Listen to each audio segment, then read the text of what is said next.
Paula Rego's work has been very little seen in Latin America. This is in fact her first solo exhibition of any sort, and certainly her first major retrospective to be seen in Latin America. So what we wanted to do here was to show every period of her work, beginning in the early 1950s when she was a teenage art student in London, and then following through the various changes, sometimes very major shifts of style in her work right through to last year.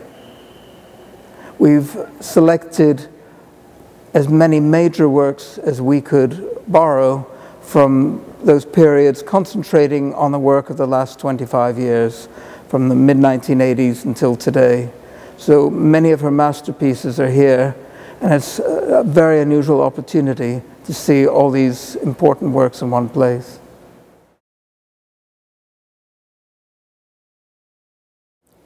Paula Rego is now 75 years old. She's been living in England since she was 16, but it was only when she turned 50 that she began to be well known in her own country of residence. In England, she's now regarded as a very major artist. In Portugal, her native country, she's almost like a film star. When she has an opening, it's mobbed by visitors. Outside of those two countries, there's still much work to be done in getting her work better known. Her work tends to be known mainly through reproduction. So this exhibition is an important occasion for getting her work to a new public in Latin America, which I think will be particularly sympathetic to her art and understand the conditions and the themes that she's discussing.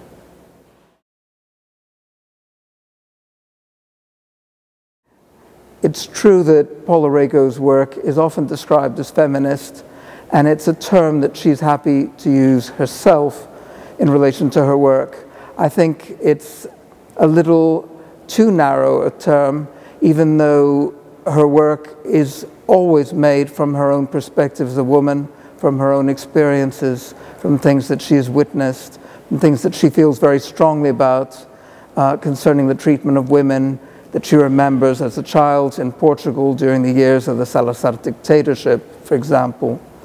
But the themes that she treats are very human themes that apply to everyone, and I think it would be much too limiting to regard her work as only for women or about women's experience, because she's really talking about things that affect all of us in life, our childhood experiences and how they define us as adults, family life, love, isolation, mortality.